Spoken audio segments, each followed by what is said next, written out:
Bismillahirrahmanirrahim. Assalamualaikum warahmatullahi wabarakatuh. Alhamdulillahirabbil alamin. Wassalatu wassalamu ala asrafil anbiya mursalin wa ala alihi wa ashabihi ajmain. Asyhadu an la ilaha illallah wa asyhadu anna Muhammadar Rasulullah. Puji syukur marilah kita ucapkan kepada Allah Subhanahu wa taala yang telah melimpahkan rahmat dan karunia-Nya kepada kita bersama, sehingga hari ini kita masih sempat bernapas, kita masih diberi kesempatan untuk hidup, kita masih diberi kesempatan oleh Allah untuk bersyukur.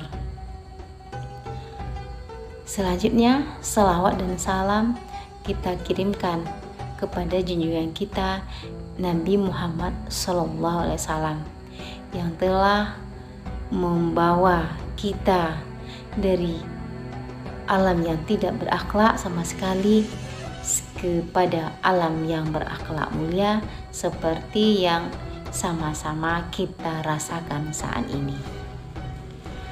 Baiklah saudara-saudaraku yang seiman, untuk kali ini saya akan mencoba menyampaikan tentang Quran surat Al-A'la ayat 14.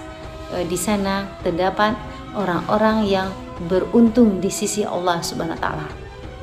Sebagaimana dalam surah Al-A'la Allah berfirman ayat 14 yang berbunyi, A'udzu billahi minasyaitonir rajim. Bismillahirrahmanirrahim. Qad aflaha man tazakka. Shadaqallahul azim. Sungguh beruntung orang-orang yang mensucikan diri dengan beriman. Ayat ini dapat ditafsirkan kata aflaha, yaitu orang-orang yang beruntung adalah orang-orang yang berhasil dalam usahanya membersihkan diri atau menyucikan diri atau jiwanya dari dosa-dosa maksiat. Baik saudaraku yang seiman, yang baik hatinya, kata yang terdapat dalam Quran surah Al-A'la ayat 14 tadi, aflaha, orang-orang yang beruntung. Nah, siapakah mereka orang-orang yang beruntung tadi? Adalah mereka yang beriman. Mereka yang beriman ini adalah orang-orang yang terhindar dari dosa maksiat. Nah, dosa maksiat itu apa saja sih? Nah, dosa-dosa yang dilakukan oleh orang-orang yang tidak beruntung ada 3 macamnya. Yang pertama adalah dosa mereka syirik kepada Allah atau dosa mereka mempersekutukan Allah. Yang kedua, dosa manusia sesama manusia seperti iri, dengki, dan hasad. Yang ketiga, dosa pada dirinya sendiri, di mana mereka terlalu menuruti hawa nafsunya, mereka terlalu cinta dunia, mereka terlalu cinta harta benda. Jadi ada 3 dosa yang diperbuat oleh orang-orang yang tidak beruntung. Apabila mereka melakukan dosa-dosa tersebut, maka mereka tidak termasuk kepada orang-orang yang beruntung.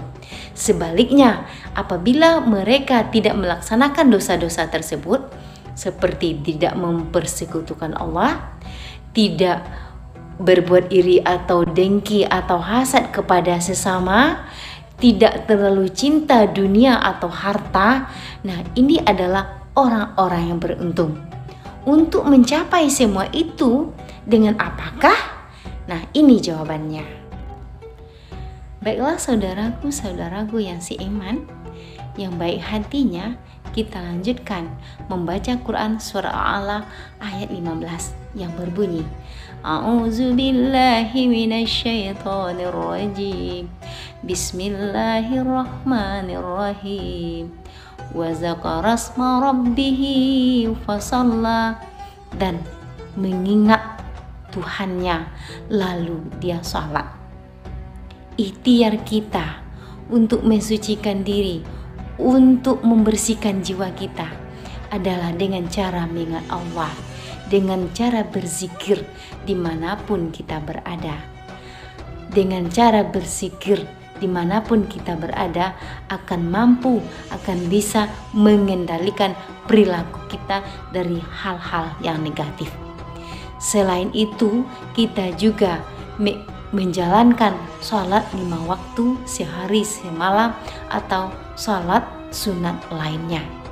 Nah, ini dapat mensucikan atau membersihkan jiwa kita, karena dipastikan kalau kita sudah mengingat Allah, sudah melaksanakan sholat, dipastikan untuk membuat hal-hal yang negatif kita akan berpikir sekian kalinya.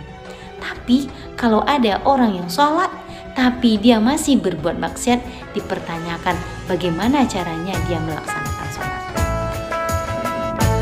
Fungsi sholat adalah untuk mensucikan diri atau jiwa, dan sebagai sarana zikir atau sebagai sarana mengingat Allah Subhanahu wa Ta'ala. Nah, sholat juga berfungsi sebagai berikut. Yang pertama, sholat adalah penyejuk hati, penghibur jiwa. Kalau kita sedang mengalami ujian, cobaan, galau, kecewa, sedih, gelisah, nah ambillah air wudhu, kemudian laksanakanlah sholat. Nah, insya Allah akan dapat menenangkan jiwa kita yang sedang gelisah, jiwa kita yang sedang sedih. Nah, sholat itu dapat menyejukkan hati, menghibur jiwa kita. Nah, yang kedua, sholat itu mencegah perbuatan keji dan mungkar. Enggak mungkin dong kita melaksanakan sholat, kita melaksanakan perintah Allah, tapi kita masih melaksanakan perbuatan keji atau mungkar, masih juga suka menggibah, masih juga suka menghina, masih juga suka merendahkan orang lain, masih juga suka mencaci orang lain. Nah, kalau itu terjadi berarti sholatnya itu dipertanyakan, karena sebenarnya fungsi sholat itu diantaranya adalah mencegah kita dari perbuatan keji dan mungkar. Orang-orang yang sholat hatinya tidak akan mau menyakiti saudaranya. Nah, yang ketiga, sholat itu sebagai penolong manusia. Kenapa sebagai penolong manusia? Karena sholat itu artinya doa. Melalui sholat itu kita berdoa, melalui sholat kita meminta kepada Allah. Nah, sebagaimana dalam Quran surah Al-Fatihah ada kata iyyaka na'budu wa iyyaka nasta'in. Kepada Allah lah kita menyembah, kepada Allah lah kita minta tolong. Dan yang keempat, sholat itu pahalanya sudah disiapkan oleh Allah Subhanahu wa Ta'ala untuk hambanya. Pahalanya Allah yang akan membalasi untuk kita nanti di akhirat. Nah, yang kelima di antara fungsi sholat itu adalah sebagai penggugur dosa. Nah, yang keenam, fungsi sholat itu adalah sebagai penghubung paling kuat antara hambanya dengan Allah Subhanahu wa Ta'ala.